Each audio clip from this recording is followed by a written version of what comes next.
তীব্র দাবদাহ সারা দেশে, হিট স্ট্রোকে রাজধানীতে একজনের মৃত্যু।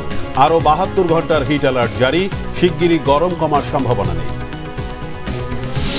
যুদ্ধ নয়, জলবায়ু পরিবর্তনের ক্ষতি মোকাবেলায় ব্যয় করলে বাঁচবে বিশ্ব, বলেছেন প্রধানমন্ত্রী। এসকেপের সম্মেলনে যোগ দিতে থাইল্যান্ড যাচ্ছেন বুধবার। সাবেক আইজিপি বেনজিরের দুর্নীতির অভিযোগে দুদকের অনুসন্ধান শুরু, ৩ সদস্যের কমিটি গঠন।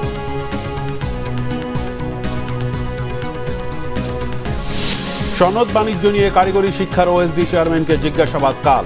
ইউটিউব দেখে মধুমতির এটিএম বুথে ডাকাতির পরিকল্পনা করা হয়। দুদিনের সফরে ঢাকায় কাতারের আমির Sheikh Tamim bin Hamad Al Thani. বিমানবন্দরে উষ্ণ অভ্যর্থনা, প্রধানমন্ত্রীর সঙ্গে বৈঠক কাল। দেখছিলেন বিআরবি কেবল সংবাদ শিরোনাম, এবার বিস্তারিত।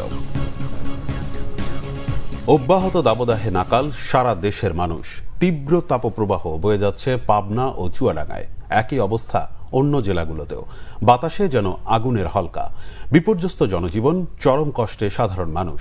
প্রতিনিধিদের পাঠানো তথ্য ছবিতে ডেস্ক রিপোর্ট। এক সপ্তাহ ধরে অব্যাহত তাপদাহে বিপর্যস্ত চুয়াডাঙ্গার জনজীবন। 2 ডিগ্রি কমে সোমবার জেলার সর্বোচ্চ তাপমাত্রা 40.6 ডিগ্রি সেলসিয়াস। সূর্যের চোখ রাঙানিতে উত্তপ্ত জনপদ। দিন ও রাতের তাপমাত্রায় নেই খুব বেশি তফাৎ। জনসাধারণকে সচেতন করতে এখনো চলছে মাইকিং। খুব প্রয়োজন ছাড়া বাড়ির বাইরে বেরোতে নিষেধ করা হচ্ছে।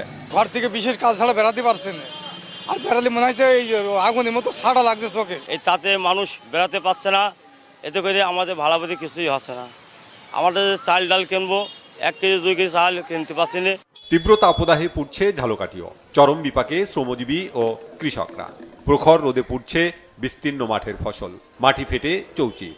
রোজগার কমে যাওয়ায় দুর্বিষহ জীবন কাটছে শ্রমজীবীদের। হাসপাতালগুলোতে বাড়ছে গরমজনিত রোগে আক্রান্তের সংখ্যা। রেহার কোনো কায়দা নাই, দুর্বিষহ অবস্থা। গরমে গায়ে গুঞ্জি, জামাটামা রাহার কোনো সিস্টেম নাই।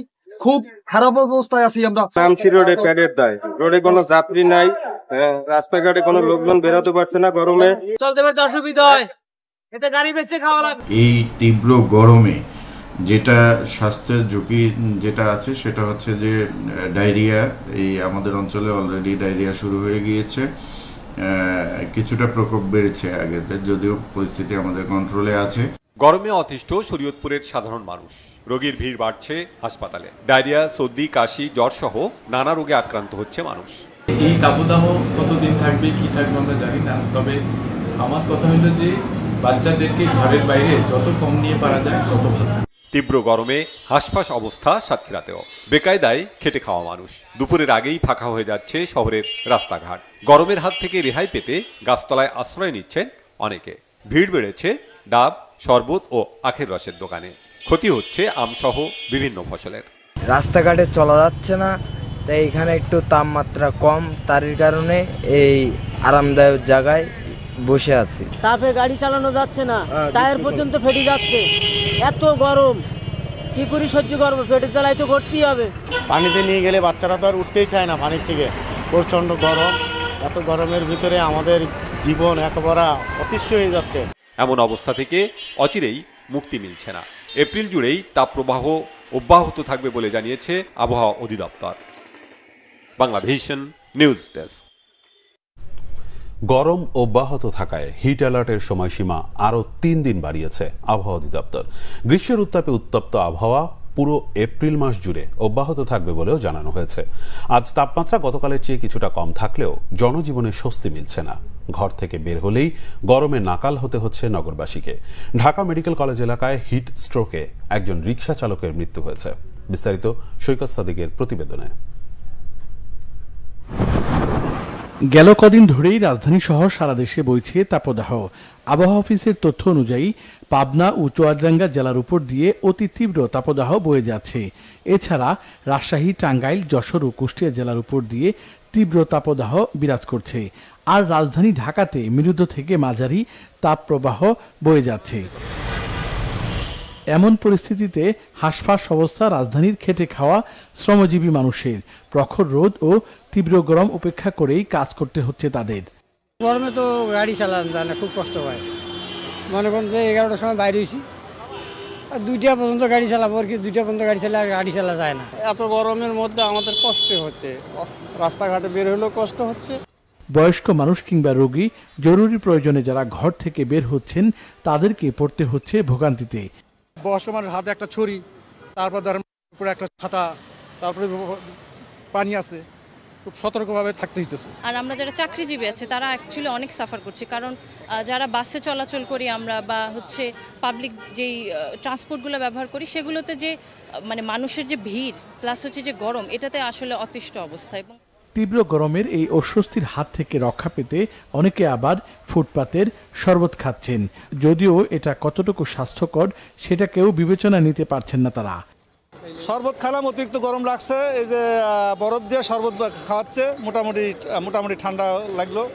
আর যে পরিমাণ গরম পড়ছে, হাসপাতালে গেছিলাম, প্রচন্ড গরম। বাচ্চা তো এখন আমি যাওয়ার কথা ছিল সন্ধ্যা বাড়িতে, এখন ইমার্জেন্সি যাইতেছি, এর অবস্থা পুরো খারাপ। তীব্র এই তাপদাহ অব্যাহত থাকায় আবহাওয়া অফিস এক সতর্ক বার্তায় জানিয়েছে সোমবার থেকে পরবর্তী 3 দিন হিট অ্যালার্ট জারি থাকবে। আকাশ মেঘাচ্ছন্ন রয়েছে, আজকে তাপমাত্রা কিছুটা কমতে পারে, কোনো কোনো জায়গায় 1 ডিগ্রিও কমতে পারে। তবে যেটা দেখা যাচ্ছে আগামীকাল পরশু তাপমাত্রা কমবে না, এমনকি কোনো কোনো জায়গায় আবার নতুন করে বাড়তে পারে। এই জন্য আমরা আজ থেকে সামনে 72 ঘন্টার জন্য আমরা নতুন করে হিট অ্যালার্ট জারি করেছি। আবহাওয়া অফিসের তথ্য মতে সোমবার ঢাকা সহ সারা দেশে তাপমাত্রা রবিবারের চেয়ে কিছুটা কম, তবে মঙ্গলবার থেকে তাপমাত্রা আরও বাড়ার আভাস দেয়া হয়েছে। সৈকত সাদিক, বাংলা ভিশন, ঢাকা। গরমে অসুস্থতাজনিত রোগীদের চিকিৎসা সেবায় ডিএনসিসির কোভিড ডেডিকেটেড হাসপাতাল জরুরি অবস্থার জন্য স্ট্যান্ড বাই রাখা হয়েছে, জানিয়েছেন স্বাস্থ্যমন্ত্রী ডক্টর সামন্তলাল সেন। দুপুরে শেখ হাসিনা জাতীয় বার্ন অ্যান্ড প্লাস্টিক সার্জারি ইউনিটে অধ্যাপক আনু মোহাম্মদের চিকিৎসার ব্যাপারে বোর্ড মিটিং অংশ নেন স্বাস্থ্যমন্ত্রী। মিটিং শেষে সাংবাদিকদের জানান, বিশেষ মেডিকেল বোর্ড গঠন করে আনু মোহাম্মদের সমন্বিত অপারেশন করা হবে। প্রধানমন্ত্রী ফোন করে আনু মোহাম্মদের সর্বোচ্চ চিকিৎসা নিশ্চিত করতে বলেছেন বলেও ডক্টর সামন্তলাল জানান।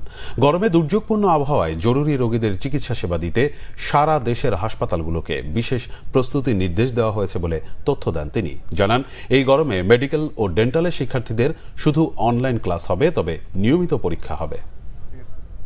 আমাদের যে ডিএনসিসি হাসপাতাল আছে, যেটা কোভিডের সময় খুব হেল্প করছিল, ওদেরকে আমরা প্রস্তুত রাখছি। তবে মনে করি না যে ওই রকম অবস্থায় যাবে। যদি কোনো দরকার হয় সেটা আমরা ব্যবহার করি।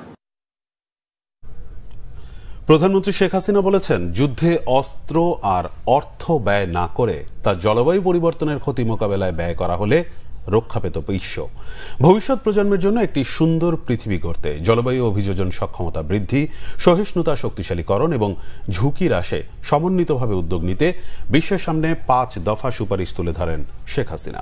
রকুনুজ্জামানের report. The grand inauguration of NAP Expo 2024 and the launch of BCDP. National adaptation plan 2024-এর উদ্বোধন অনুষ্ঠান উপলক্ষে রাজধানীর বঙ্গবন্ধু আন্তর্জাতিক সম্মেলন কেন্দ্রে এই আয়োজন। পরিবেশ, বন ও জলবায়ু পরিবর্তন বিষয়ক মন্ত্রণালয়ের উদ্যোগে আয়োজিত এই এক্সপোর উদ্বোধন করেন প্রধানমন্ত্রী শেখ হাসিনা।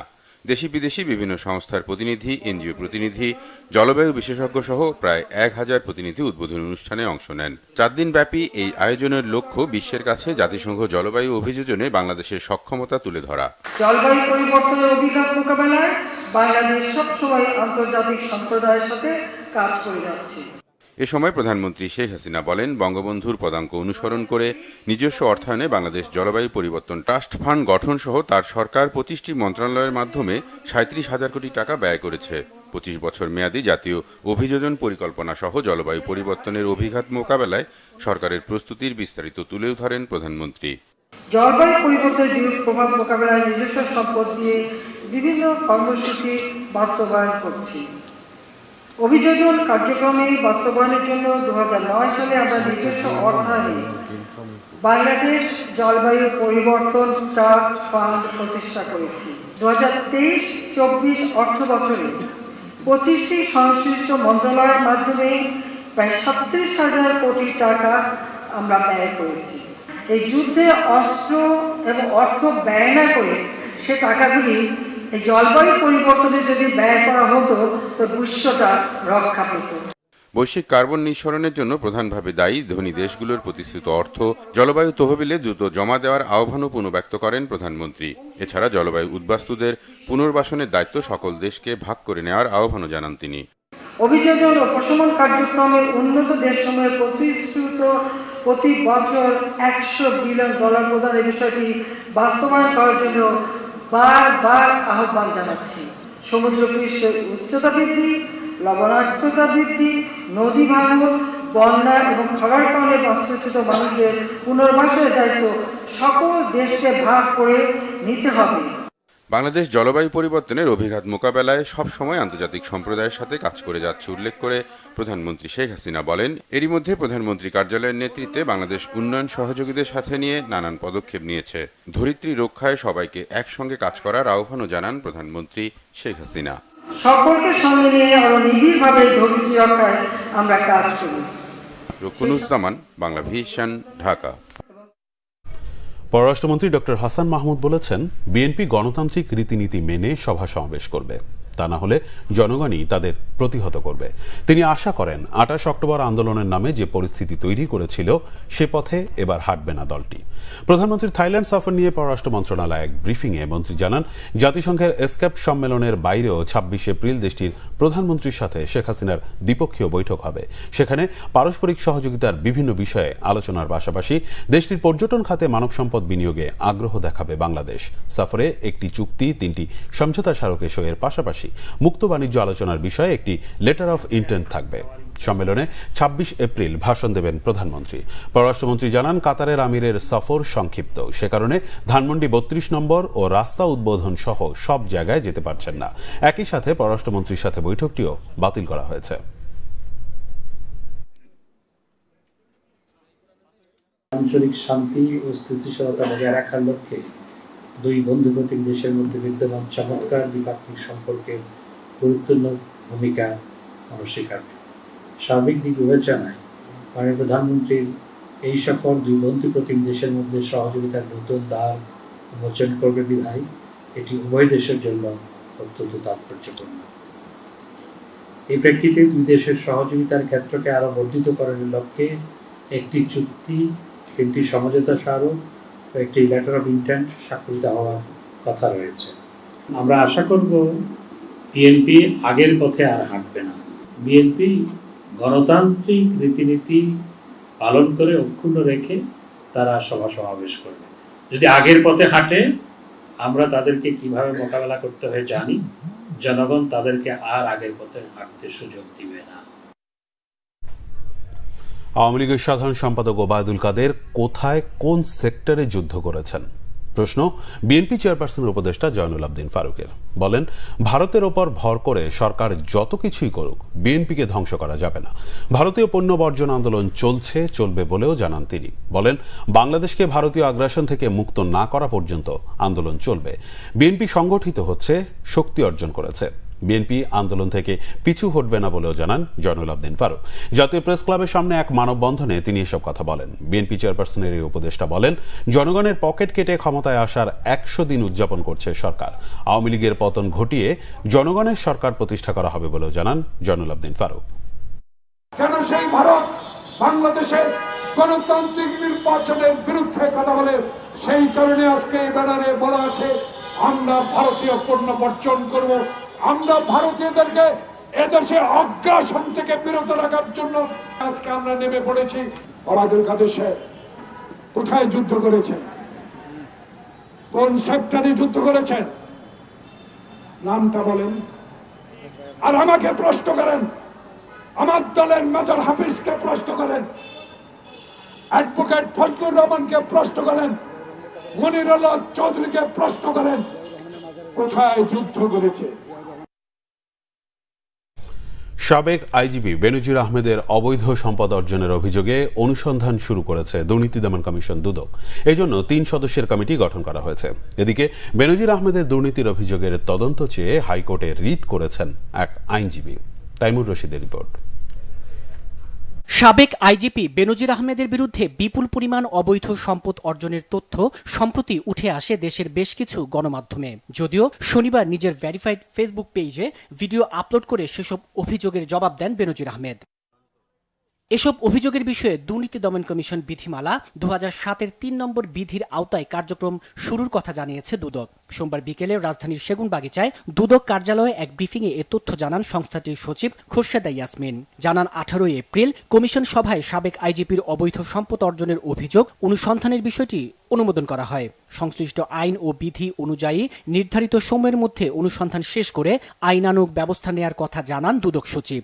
ঈদ উল ফিতরের পরপরই প্রথম সভাটি যখন আমাদের কমিশন সভা 18 এপ্রিল অনুষ্ঠিত হয়, উক্ত সভায় সাবেক আইজিপি জনাব বেনজির আহমেদের বিরুদ্ধে অবৈধ সম্পদ অর্জনের অভিযোগ অনুসন্ধানের জন্য অনুমোদন দেওয়া হয়। সংশ্লিষ্ট আইন ও বিধি মোতাবেক নির্ধারিত সময়সীমার মধ্যে অনুসন্ধান সমাপ্ত করে আইনানুগ ব্যবস্থা গ্রহণ করা হবে। এদিকে সাবেক এই আইজিপির দুর্নীতির অভিযোগের তদন্ত চেয়ে হাইকোর্টে একটি রিট হয়েছে। বিচারপতি নজরুল ইসলাম তালুকদার ও বিচারপতি মোহাম্মদ আতাবুল্লাহর বেঞ্চে রিটের শুনানি হতে পারে। বেনজির আহমেদের যে দুর্নীতির তদন্ত বা অনুসন্ধান যেটাই বলুন না কেন, এটা দুদক কিন্তু এটা করতে বাধ্য, কারণ এটা দুদকের আইনেই আছে, তাদের কার্যাবলীতেই আছে যে তারা এই আইনগত তারা অনুসন্ধান করবে। আমরা চেয়েছি যে দুদক এই আইনগত অনুসন্ধান না করে তারা যে ব্যর্থতার পরিচয় দিয়েছেন, এই ব্যর্থতা কেন আইনগতভাবে এটা বেআইনি হবে না, ব্যর্থতা কেন বেআইনি হবে না, এইটা ঘোষণা চেয়ে রিটটা করেছি। এর আগে সাবেক আইজিপির বিরুদ্ধে অভিযোগ অনুসন্ধানে রবিবার দুদককে চিঠি দেন সংসদ সদস্য ব্যারিস্টার সৈয়দ সাইয়েদুল হক সুমন। তাইমুর রশিদ, বাংলা ভিশন, ঢাকা।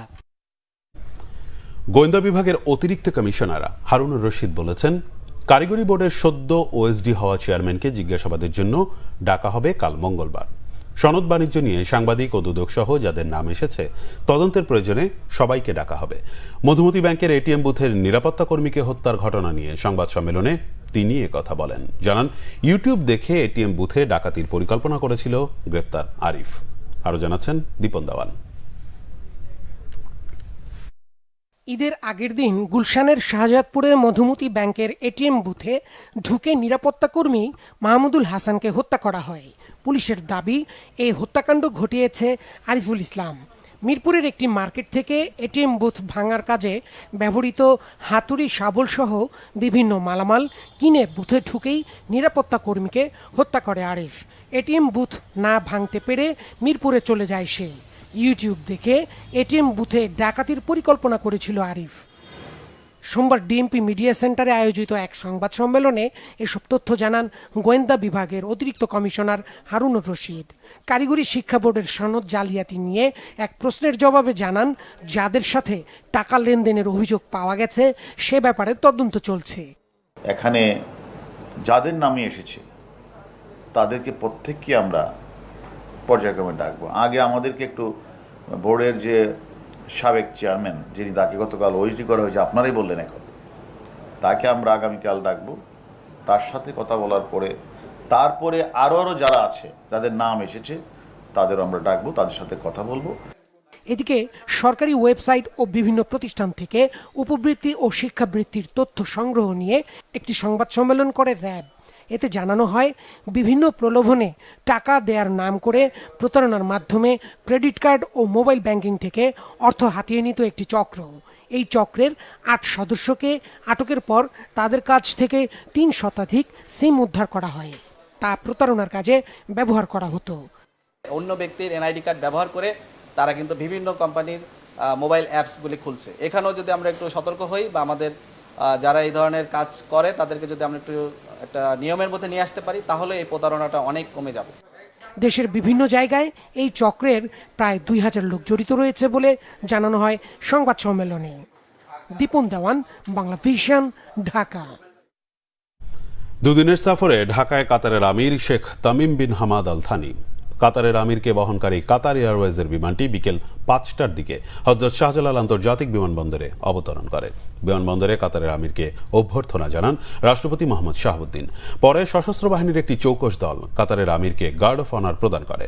কাল মঙ্গলবার প্রধানমন্ত্রী শেখ হাসিনার সাথে কাতারের আমিরের দ্বিপাক্ষিক বৈঠক হবে। এ সফরে ঢাকা ও দোহার মধ্যে 11টি চুক্তি ও সমঝোতা স্মারক সই হওয়ার কথা রয়েছে। দ্বৈত কর প্রত্যাহার, আইনগত বিষয়ে সহযোগিতা, সাগর পথে পণ্য পরিবহন, বিনিয়োগ, উন্নয়ন ও সুরক্ষা, দণ্ডপ্রাপ্তদের হস্তান্তর ও যৌথ ব্যবসা পরিষদ গঠন সংক্রান্ত চুক্তি হতে পারে। এছাড়া শ্রমশক্তি, বন্দর পরিকল্পনা, উচ্চশিক্ষা ও বৈজ্ঞানিক গবেষণা, যুব ক্রীড়া সহযোগিতা এবং কূটনৈতিক প্রশিক্ষণ বিষয়ে বেশ কয়েকটি সমঝোতা স্মারক সই হতে পারে।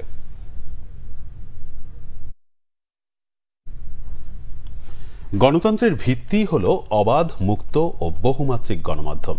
এ বক্তব্যকে ধারণ করে দক্ষিণ কোরিয়ায় শুরু হলো এবারের ওয়ার্ল্ড জার্নালিস্ট কনফারেন্স। বক্তারা বলেন, বিশ্বব্যাপী কর্তৃত্ববাদী সরকারের উত্থানে হুমকির মুখে গণতন্ত্র ও মুক্ত সাংবাদিকতা। কার্যকর গণতন্ত্রের জন্য সাংবাদিকদের স্বাধীনভাবে কাজ করতে দেওয়ার আহ্বান জানান তারা। দক্ষিণ কোরিয়ার রাজধানী সিউল থেকে ইমরুল কায়েসের প্রতিবেদন। দক্ষিণ কোরিয়ার রাজধানী সিউলের হোটেল প্রেসিডেন্টে শুরু হয়েছে ওয়ার্ল্ড জার্নালিস্ট কনফারেন্স 2024। এতে অংশ নিয়েছেন বিশ্বের 46টি দেশের অর্ধশতের বেশি সাংবাদিক। 6 দিনের এই সম্মেলনের উদ্বোধন করেন দক্ষিণ কোরিয়ার উপপররাষ্ট্রমন্ত্রী জুং বায়ুং-উন। তিনি বলেন, গণতন্ত্রকে শক্তিশালী ও কার্যকর করতে অবাধ ও মুক্ত সাংবাদিকতার বিকল্প নেই।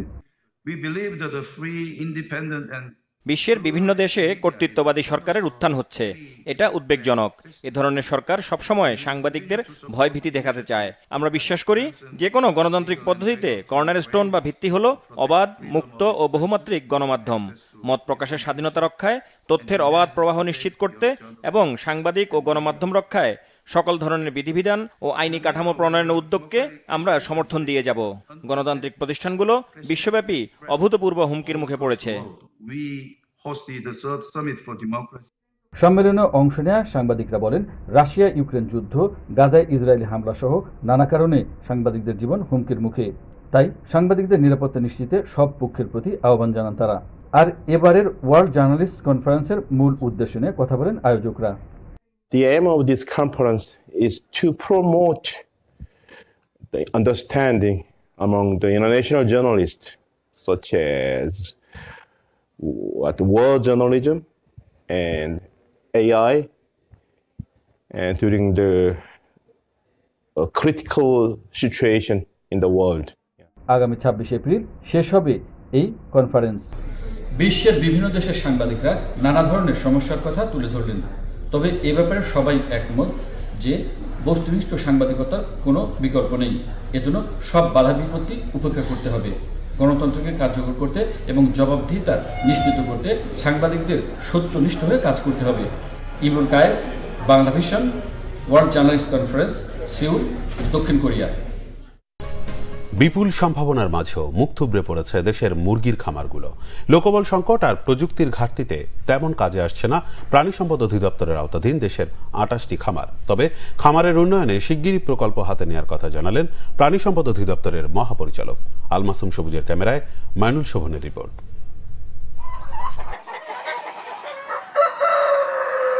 রাজধানীর মিরপুরে 1976 সালে প্রতিষ্ঠিত সরকারি কেন্দ্রীয় মুরগি খামার। 20 একর জায়গার উপর এ খামারে দেখা মিলবে দৃষ্টিনন্দন ফাউমি, বিপিআর এবং স্বর্ণালী সহ অপ্রচলিত বেশ কিছু জাতের মুরগির। এ পর্যন্ত মুরগির 3টি জাত উদ্ভাবন করেছে রাষ্ট্রীয় এ প্রতিষ্ঠানটি, যার মধ্যে রয়েছে বাজারে বহুল বিক্রিত সোনালী জাত। খামারটিতে একসময় প্রতি মাসেই মুরগির প্রায় 2 লাখ বাচ্চা ফোটানো হতো। নানা সীমাবদ্ধতায় উৎপাদন কমতে কমতে এখন সেখানে বছরে লক্ষ্যমাত্রাই 3 লাখ বাচ্চার। প্রয়োজনীয় বরাদ্দ ও শ্রমশক্তি না থাকায় 27টি শেডের মধ্যে 7টি পড়ে আছে পরিত্যক্ত অবস্থায়। বিশাল এ খামারে স্থায়ী লোকবল মাত্র 5 জন, আর বাকিরা বহিরাগত, কাজ করেন দৈনিক হাজিরায়। আমরা এখানে বছরে 5000 মুরগি, লেয়ার মুরগি পালার আমরা সরকারিভাবে বাজেট পাই। এই 5000 মুরগির ভিতরে স্বর্ণালী থাকে, এখানে আপনার CPF2 থাকে, ফাউমি থাকে, RIR থাকে। প্রতিষ্ঠিত হওয়ার পর থেকে এই খামারগুলো জনগণের চাহিদা অনুযায়ী সাপোর্ট দিয়ে যাচ্ছিল। চাহিদার নিরিখে এখন আমরা কুলিয়ে উঠতে পারছি না। আমার শেডগুলো রান করাই ডিফিকাল্ট হয়ে যাচ্ছে। প্রযুক্তির ছোঁয়া লাগেনি বললেই চলে সরকারি এই খামারটিতে। 80-র দশকে বিদেশ থেকে আনা প্রযুক্তিতেই চলছে হ্যাচারির বাচ্চা উৎপাদনের কাজ। সরকারিভাবে প্রতিষ্ঠিত এসব মুরগির খামার প্রতিষ্ঠার পেছনে উদ্দেশ্য ছিল যাতে এসব দেখে সাধারণ উদ্যোক্তারা বাণিজ্যিকভাবে এই মুরগির খামার গড়তে অনুপ্রাণিত হয়। কিন্তু সে উদ্দেশ্য সাধন তো দূরের কথা, বরং মুরগির বাজারে প্রায়শই নেমে আসা অস্থিরতার অবসানে কোনো ধরনের ভূমিকা রাখতে পারছে না এ ধরনের সরকারি খামারগুলো। রাজধানীর বাইরে কুমিল্লা, রাজবাড়ী, ফরিদপুর, জামালপুর সহ বিভিন্ন জেলায় মুরগির সরকারি খামার রয়েছে আরও 27টি। এসবের বেশিরভাগের অবস্থা আরও নাজুক। অনেক খামারেই ভঙ্গুর অবস্থায় কোনো মতে দাঁড়িয়ে আছে শেড। মুরগির সংখ্যাও খুবই অপ্রতুল। সংরক্ষিত আছে 2-1টি জাত। কোনো খামারেই 2-1 জনের বেশি স্থায়ী লোকবল নেই। দৈনিক হাজিরার শ্রমিক দিয়ে চলে কেবল জরুরি কাজটুকু। খামারগুলো মাঝে মাঝে সীমিত আকারে বাচ্চা সরবরাহ করে পারিবারিকভাবে ছোট পরিসরে মুরগি লালন পালনকারীদের। অথচ দেশে প্রায় বাচ্চা সংকটের কারণে মুরগির বাজার অস্থিতিশীল হয়ে ওঠে। বিপুল লোকসানও গুনতে হয় খামারিদের। ব্রিডার্স অ্যাসোসিয়েশন অব বাংলাদেশের সভাপতি মাহবুবুর রহমান মনে করছেন, এক্ষেত্রে উদ্যোগী ভূমিকা নেওয়ার সুযোগ রয়েছে সরকারি খামারগুলোর। এখন বাচ্চার ক্রাইসিস, বাচ্চার দামও একটু বেশি। এই সময়ও যদি সরকারের উৎপাদন থাকতো তাহলে হয়তো ক্রাইসিসটা কম থাকতো, মার্কেটটা এত কখনো কখনো হাই হয়ে যাওয়ার সম্ভাবনা থাকতো না। এইভাবে খামারি লেভেলে ওনারা তো সব দিতে পারতেন। সরকারি খামারগুলোর উন্নয়নে একটি প্রকল্প প্রস্তাবনা পর্যায়ে ঝুলে আছে 1.5 বছরেরও বেশি সময় ধরে। প্রাণী সম্পদ অধিদপ্তরের মহাপরিচালক জানালেন, প্রকল্পে বিদেশি অর্থায়ন খুঁজছে সরকার। তবে বাণিজ্যিক উদ্দেশ্যে সরকারি খামারে মুরগি লালন পালনের বিরোধী তিনি।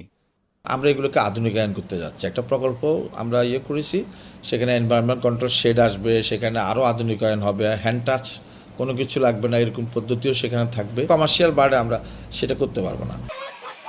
মুরগির সরকারি এ খামারগুলোই নেই স্বতন্ত্র ওয়েবসাইট, তাই মুরগির সংখ্যা বা উৎপাদনের হালনাগাদ তথ্য মেলে না সহজে। এক্ষেত্রে লোকবলের ঘাটতিকে দায়ী করলেন সংশ্লিষ্ট ঊর্ধ্বতনরা। মাইনুল শোভন, বাংলা ভিশন, ঢাকা। বিএনপির যুগ্ম মহাসচিব ও সুপ্রিম কোর্ট আইনজীবী সমিতির নির্বাচিত সভাপতি ব্যারিস্টার মাহবুবউদ্দিন খোকন দাবি করেছেন, জাতীয়তাবাদী আইনজীবী ফোরাম থেকে তাকে বহিষ্কার করার কোনো আইনগত ভিত্তি নেই। দুপুরে সুপ্রিম কোর্ট আইনজীবী সমিতির দক্ষিণ হলে সংবাদ সম্মেলনে তিনি বলেন, জিয়াউর রহমানের সময় থেকে ছাত্র রাজনীতি দিয়ে শুরু করে এখনও বিএনপিতে আছেন, ভবিষ্যতেও থাকবেন। তিনি বলেন, আইনজীবী ফোরামের কোনো গঠনতন্ত্র না থাকায় তাকে অব্যাহতি দেওয়ার কোনো বৈধতা নেই। সংগঠন থেকে এর আগে যাদের বহিষ্কার করা হয়েছে তাদের বহিষ্কারও সঠিক হয়নি। সংবাদ সম্মেলনে তিনি আইনজীবী ফোরামের মহাসচিব ও বিএনপির আইন বিষয়ক সম্পাদক ব্যারিস্টার কায়সার কামালের কঠোর সমালোচনা করেন। কায়সার কামালকে সরকারের এজেন্ট, অর্বাচীন বালক ও নৈতিক স্খলন জড়িত অপরাধী বলেও অভিহিত করেন খোকন। ফোরামের সিদ্ধান্ত উপেক্ষা করে সুপ্রিম কোর্ট আইনজীবী সমিতির সভাপতির দায়িত্ব গ্রহণ করায় ব্যারিস্টার খোকনকে জাতীয়তাবাদী আইনজীবী ফোরামের সিনিয়র সহ সভাপতির পদ থেকে অব্যাহতি দেওয়া হয়। তার প্রতিক্রিয়ায় এই সংবাদ সম্মেলন করেন ব্যারিস্টার মাহবুবউদ্দিন খোকন।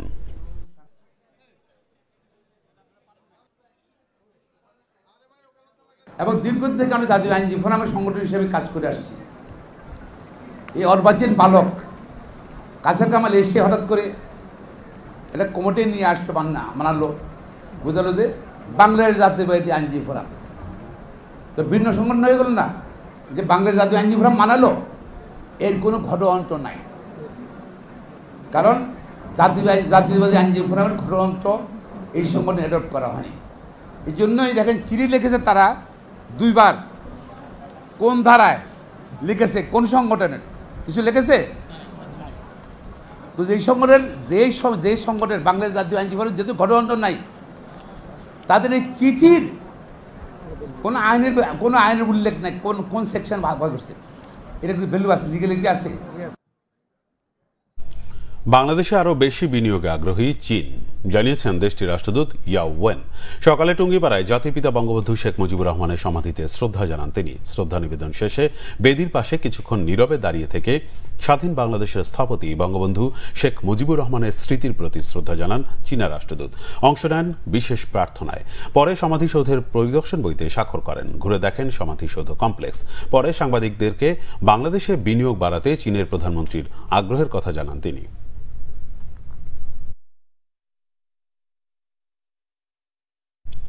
মুক্তিযুদ্ধ ও মুজিবনগর সরকার নিয়ে গবেষণা এখনো অসমাপ্ত আছে, এ নিয়ে আরও কাজ করতে হবে, এমনটাই মনে করেন সম্প্রীতি বাংলাদেশের আলোচনায় অংশ নেওয়া আলোচকরা। ঢাকা বিশ্ববিদ্যালয় আর.সি. মজুমদার হলে মুক্তিযুদ্ধ, মুজিবনগর সরকার ও সম্প্রীতির বাংলাদেশ শীর্ষক আলোচনায় আয়োজন করে সম্প্রীতি বাংলাদেশ ঢাকা বিশ্ববিদ্যালয় শাখা। এতে আলোচকরা বলেন, মুক্তিযুদ্ধটা শুধু একটি মানচিত্রের জন্য নয়, এটা ছিল শোষণ বঞ্চনা থেকে মুক্তির জন্য। তারা বলেন, যুদ্ধের জন্য প্রস্তুত না থাকলেও পাকিস্তানি শাসকরা এদেশের জনগণের উপর যুদ্ধ চাপিয়ে দিয়েছিল। মুক্তিযুদ্ধে 23 বছরের নিপীড়নের জবাব দেওয়া হয়েছে। আলোচকরা বলেন, এদেশের জনগণ সবাই যেমন কাঁধে কাঁধ মিলিয়ে যুদ্ধ করেছে, তেমনি ভাই ভাই হয়ে অসাম্প্রদায়িক বাংলাদেশকে ধরে রাখতে হবে।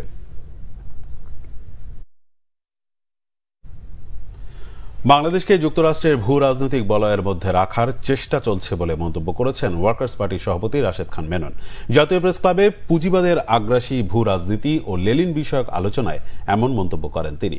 রাশেদ খান মেনন বলেন, গণতান্ত্রিক সমাধান বাদ দিয়ে বিশ্ব এখন তৃতীয় বিশ্বযুদ্ধের দিকে ধাবিত হচ্ছে। ইসলামোফোবিয়ার নামে অনেক দেশকে ধ্বংস করা হয়েছে, এখন চলছে ইসরায়েলি আগ্রাসন। বাংলাদেশকেও এই ভূ রাজনৈতিক আগ্রাসনের দিকে টেনে নেওয়ার চেষ্টা চলছে বলে অভিযোগ করেন সাবেক এই মন্ত্রী। তিনি বলেন, যুক্তরাষ্ট্র তার বলয়ে বাংলাদেশকে রাখার চেষ্টা চালিয়ে যাচ্ছে।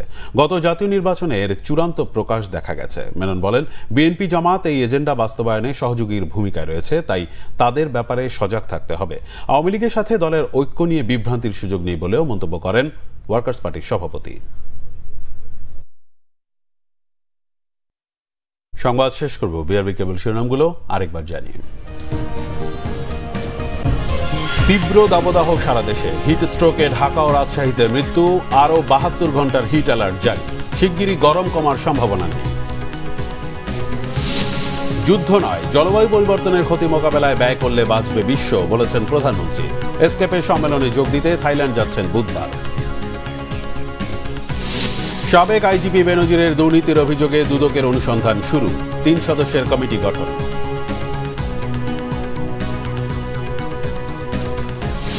সনদ বাণিজ্য নিয়ে কারিগরি শিক্ষার ওএসডি চেয়ারম্যানকে জিজ্ঞাসাবাদ কাল। ইউটিউব দেখে মধুমতির এটিএম বুথে ডাকাতির পরিকল্পনা করা হয়। দুদিনের সফরে ঢাকায় কাতারের আমির Sheikh Tamim bin Hamad Al Thani. বিমানবন্দরে উষ্ণ অভ্যর্থনা, প্রধানমন্ত্রীর সঙ্গে বৈঠক কাল। এই ছিল এখনকার মতো। পরের সংবাদ রাত 10:30টায়। এর আগে 9টায় রয়েছে নিউজ 20 দেখার আমন্ত্রণ রইল। এছাড়া বাংলা ভিশন সংবাদ ও সংবাদ সংশ্লিষ্ট অনুষ্ঠান দেখতে ভিজিট করুন www.bvnews24.com ও facebook.com/banglavishnnews এবং সাবস্ক্রাইব করুন youtube.com/banglavishnnews। ধন্যবাদ।